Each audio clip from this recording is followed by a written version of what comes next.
Hi everyone, I am Sam And I am Annie. in this video we will learn Excel formulas tutorial step by step. Stay with me. And for more, some important functions Miss Annie will teach you. So stay with me at the end of the video. Now let's dive into the computer screen. Alright, well, here I am in Microsoft Excel. This is the latest version. I have Office 365, but these same formulas should work on any older versions of Excel. Whether you have 2019, 2016, 2013, 2007, you name the version, it'll probably work. Now, I have a list of formulas that I want to show you how you can use them in Excel. If there's one that interests you more than others, feel free to jump to that section of the video. So, how do you do Excel or formulas in Excel? We're going to start with the basics of add, subtract, multiply, and divide.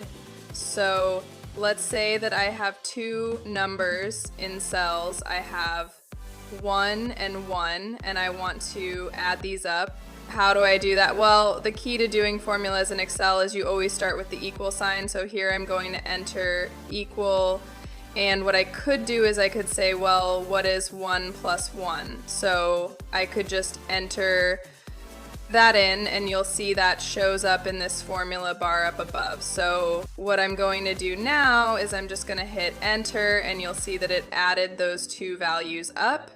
So it says equals 1. Now what I can also do is instead of typing the numbers into that formula bar, I could use numbers that are on my spreadsheet. So what I'm going to do is I'm going to go ahead and delete that, and once again we're going to start with the equal sign, and instead I'm going to say, hey, this value here, let's take that and I want to add it to the value that's here in cell C1. And so I did the plus sign and then C1. And so here you see it says B1 plus C1. So it's taking those two cells, and now I'm going to hit enter, and so it added those two up. And now I'm going to show a few examples. Subtract, multiply, divide. You do them all the same way as addition. So let's say I want to do 2 to 1.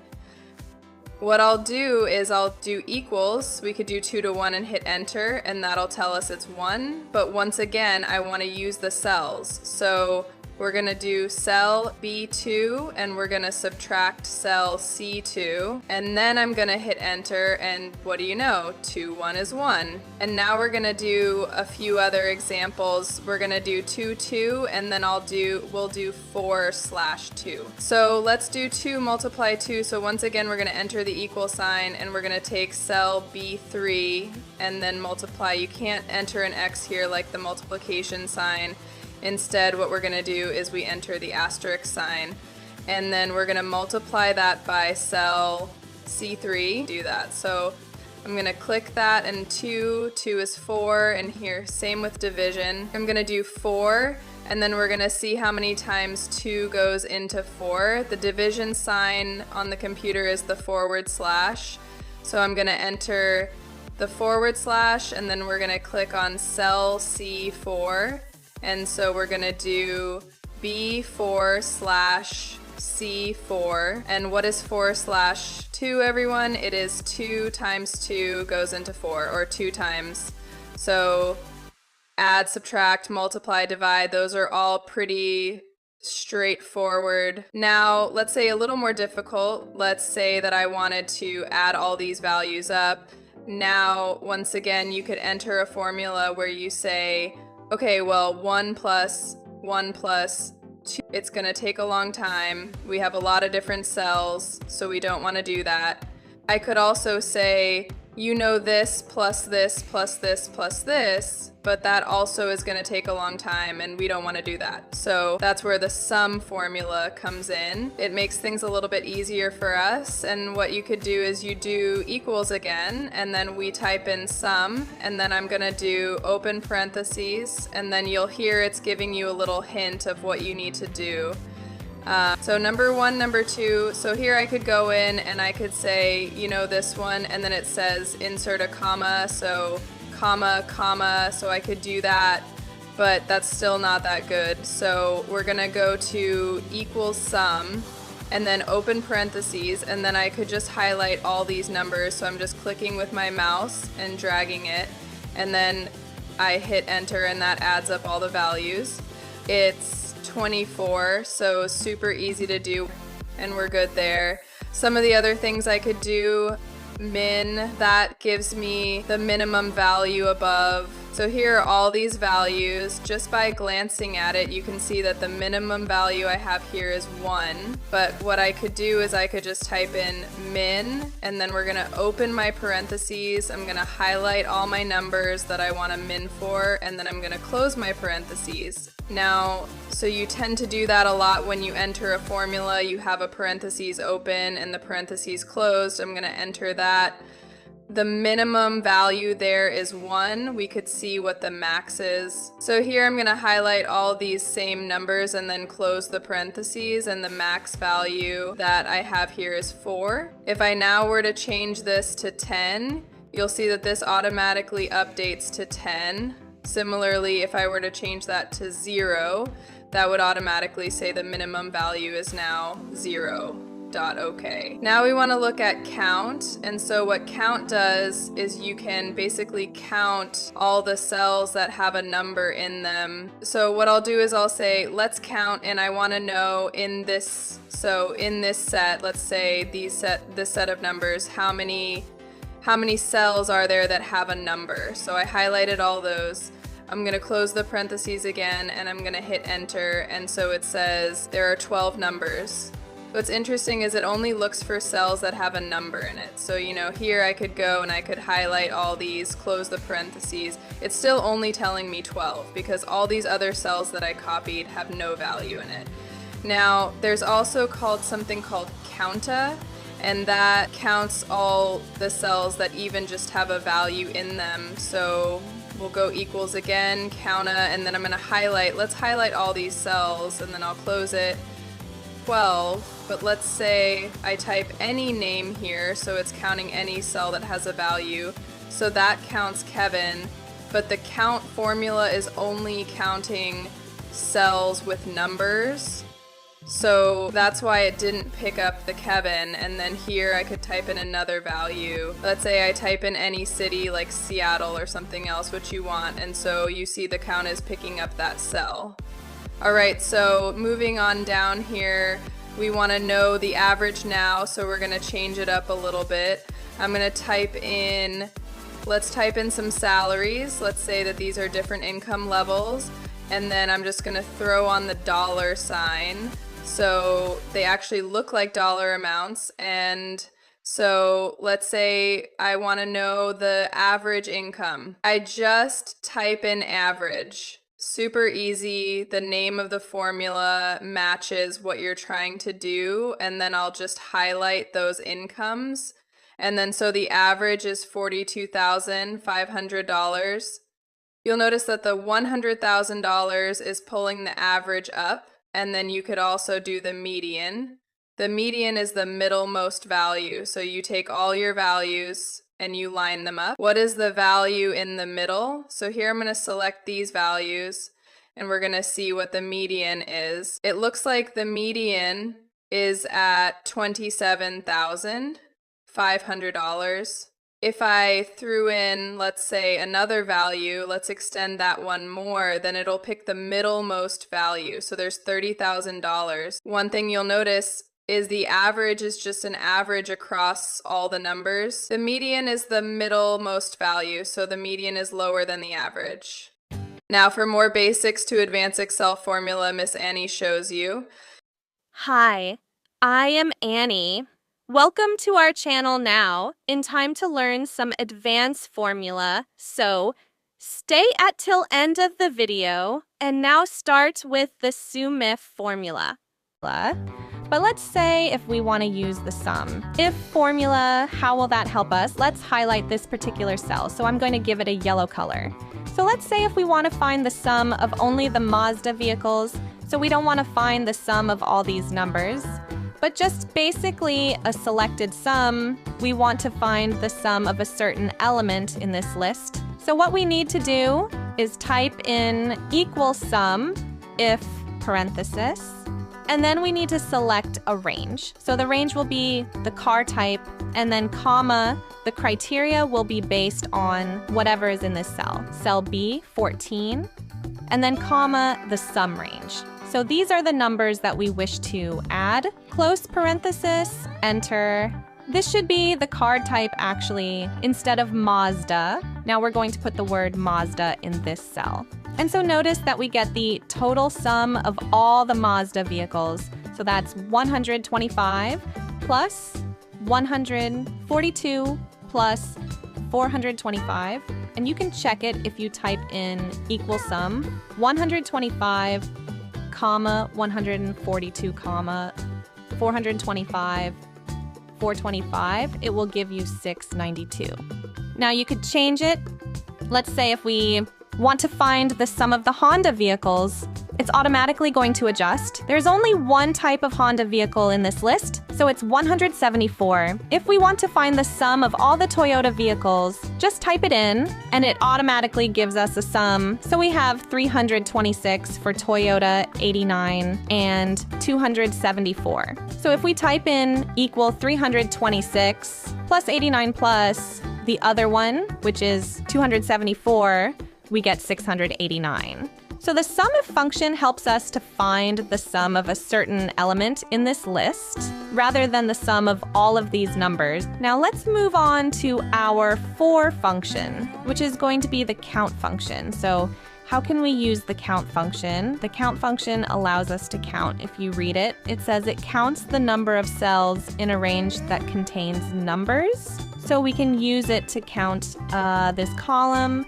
And so we have a total of 10 cells that contains numbers. So this is the first one, second, third, fourth, fifth, sixth, seventh, 8, 9, 10. So there's 10 cells that contain numbers. Now, if you try to use it with a column of data that don't contain numbers, you're gonna get a value of 0. So that's the for function account function. It helps you to count the number of cells with numbers.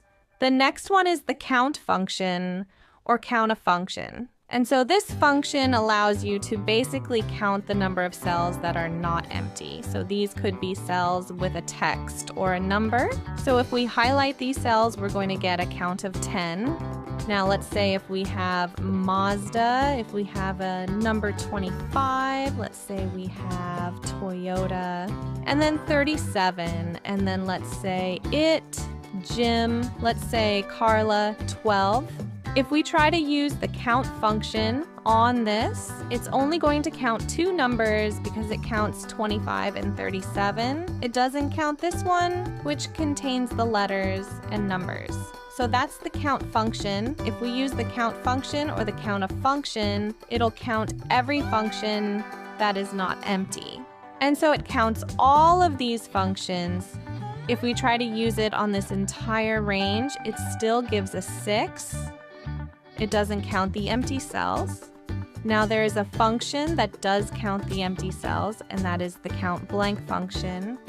So notice that we have 3 empty cells, 1, 2, 3. And so that's the Countblink function. So now you know how to use the count and account a function in Excel. So another will be the count if function. So the count if function is very similar to the sum if function. It allows us to count a certain selection in this entire column. So let's change this to count if. And so this is going to be equal count if. And then we need to select the range. So this will be the range, and then the criteria, which is a cell, will be whatever is in a cell B14. So notice that it tells me how many times Toyota is listed in this list. And so we have 1, 2, 3. Now let's choose Moz. Actually, let's choose something different. Let's choose Honda. Honda should be listed once. Now I'm going to add another Mazda to list. So we have 1, 2, 3, 4. So actually let's replace Toyota with Mazda. because the selection stops here. So I have a total of 4 Mazda car types in this list. So if I change it to Mazda, it will count 4. Now I only have 2 Toyota vehicles in this list. So if I change it to Toyota, I will get 2.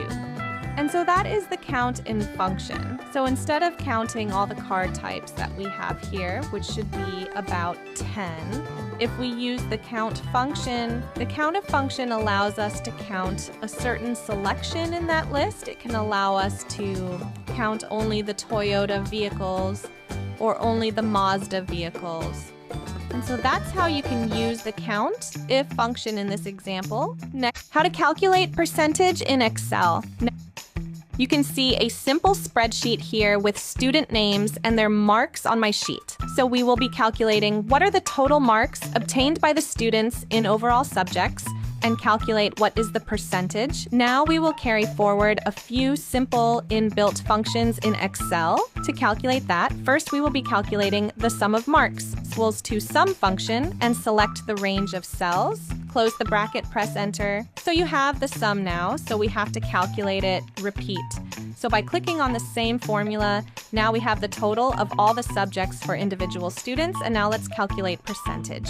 So usually we use the, divide by option, that is divide the total number of marks obtained by the total number of marks available. That is, we will be dividing 407 by 500, and then we will be multiplying that into 100. So that's how we calculate the percentage. So cell G, 2 divided by cell H, 2 press enter, and you will end up with, the decimal format. That's perfectly all right.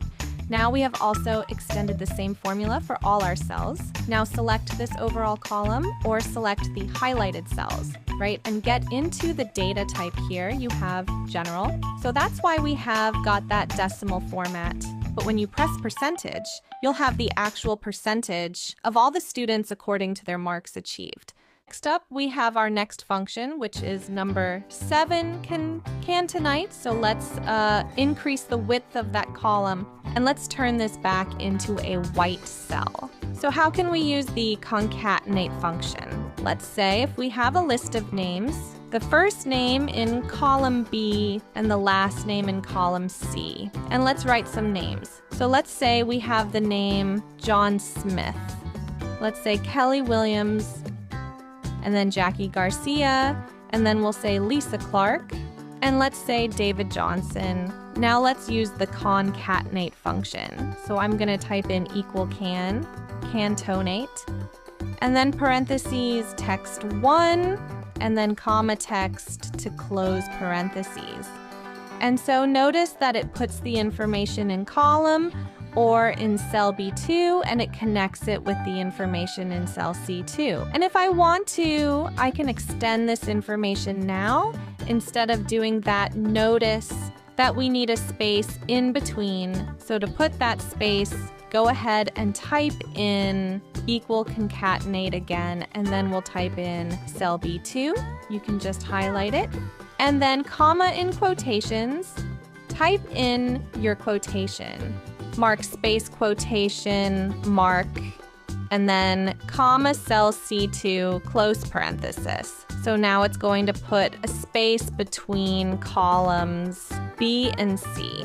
And so the concatenate function allows you to basically combine the information in 2 columns and connect it in 1 column. And you could put anything in between, so you can put a space or any other data that you want to put in between those 2 columns. Concatenate function.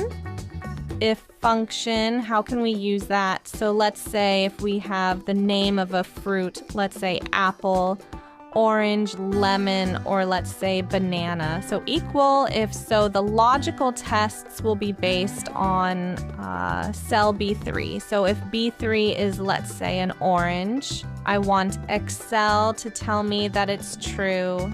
If it's not an orange, I want it to tell me that it's false. So here this is false because it's not orange, and I'm going to extend it. Notice that I do get a true statement for this being orange.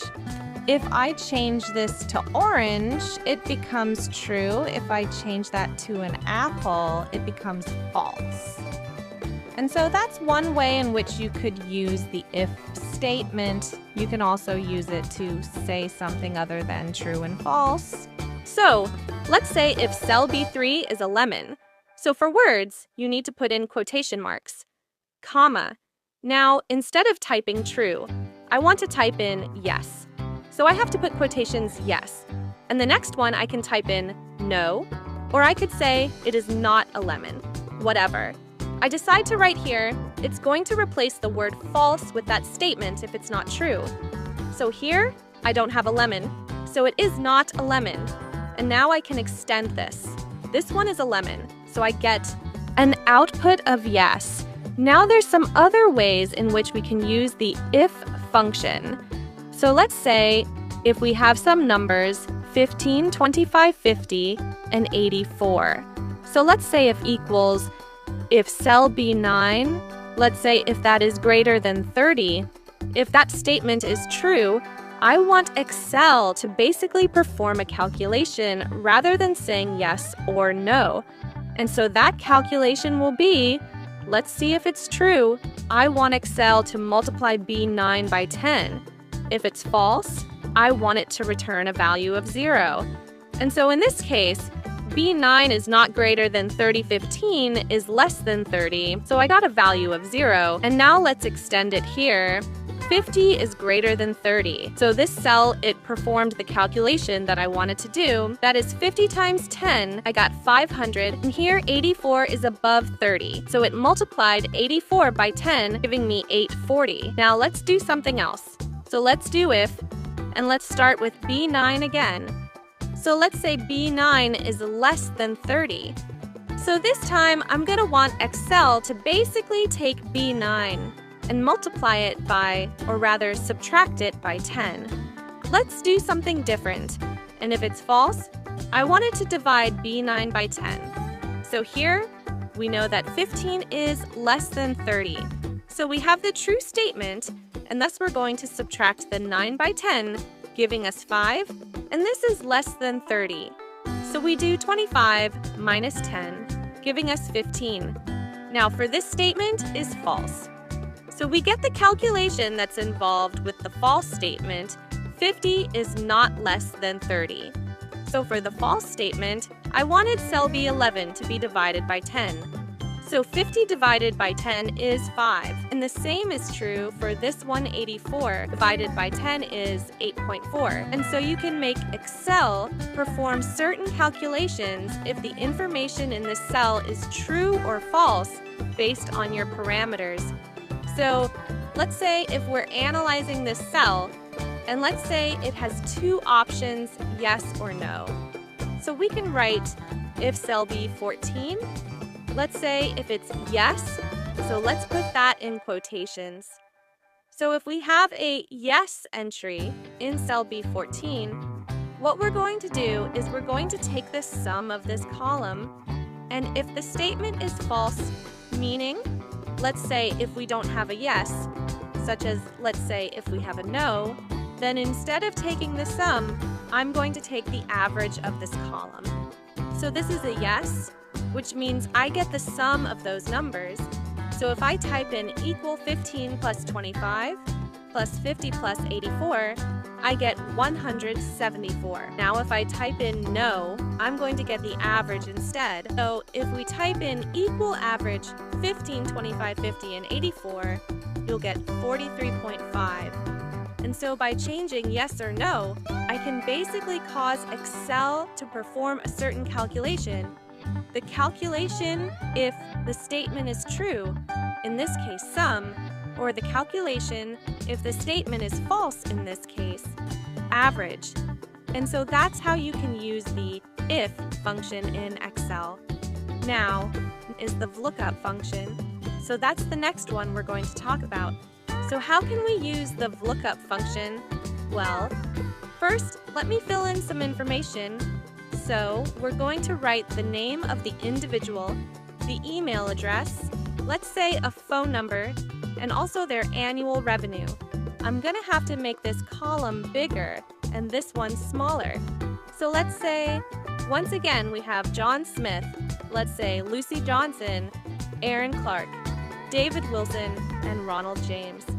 Let's say the email for this person, john.s@msn.com. Let's say Lucy. Well, I don't want to do that. Let's say lucyj@live.com, and then aaron.c@gmail.com, davidw@hotmail.com, and finally ronald.j@ads. Let's say yahoo.com. And let's fill in some numbers.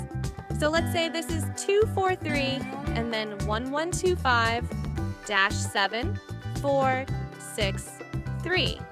You could fast forward this if you like. I'll be done shortly. And let's say the revenue for John is $56,000 per year, and Lucy's revenue is $74,000 per year, and Aaron's revenue is $82,000 per year. Let's say David is $93,000 per year, and Ronald is, let's say, $47,000 per year.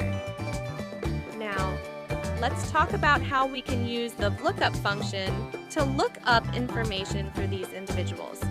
And so here, we're going to have the person's name, email, phone number, and revenue. So let's say we want to look up John Smith. Now let's look up his email address using the vlookup function. So if you type in =vlookup parentheses, notice that you have this lookup value, and it's going to be whatever in cell C8. Next, we have the table array. So let's select this entire table and then the column index number. So column A is not the first column because the first column is column B, because that's the first selection in our table array. Now, the email address is in column C, which is our second column that is highlighted. And the range, we have two options, true or false, but we're going to choose false for an exact match. And so we have John's email, john.s@msn.com.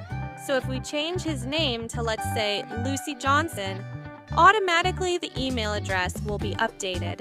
Now, let's adjust the vlookup function for the next cell. So the lookup value will still be cell C8, the table array will be the same, and the column index number will now be column 3 for the phone number. That's column D, that's the third column that is highlighted, and then let's choose false for an exact match. And so we get Lucy's number 352-452-971. Now, the last thing we're going to look up is the revenue. So our lookup value is still cell C, 8S, this same table array column, index number the fourth column that is highlighted, and then let's choose false again. So her revenue is $74,000. And let's adjust the number format. Let's click More Counted Formats, and then let's put currency with 0 decimal places. So her revenue is $74,000. So if we change the name from Lucy Johnson to, let's say, Aaron Clark, we're going to get all the information for Aaron Clark, her email address, phone number, and her annual revenue. So that's how you can use the vlookup function. The next one that we're going to talk about, the use of a drop-down list. Now, the reason why this is useful is because, let's say, if you don't want to type in the information, if you want to just pull the name from a drop-down list, you can do that. And so a quick and simple way to make a drop-down list is to click Data, and then go to Data Validation, and then under the section Validation Criteria, allow a list instead of any value, and then you can type in the names that you want, or you can click in this button and then select these names, and then press Enter. Okay, and now we have a drop-down list. So if I select John Smith, it automatically updates. If I select Lucy Johnson, you can see it updates, or David Wilson, I can get his email, phone, and revenue, or finally Ronald James. And so that's it. I am Annie in this video. Hopefully you found it to be helpful. We learned Excel formulas. Now it's time for you. Which formula you try? First, let me know in the comments section. And alright, if our video helped you anyway, please subscribe to my YouTube channel and hit the like button. and open the notification option. Every time you will see a new video like this, thanks, take care, and bye.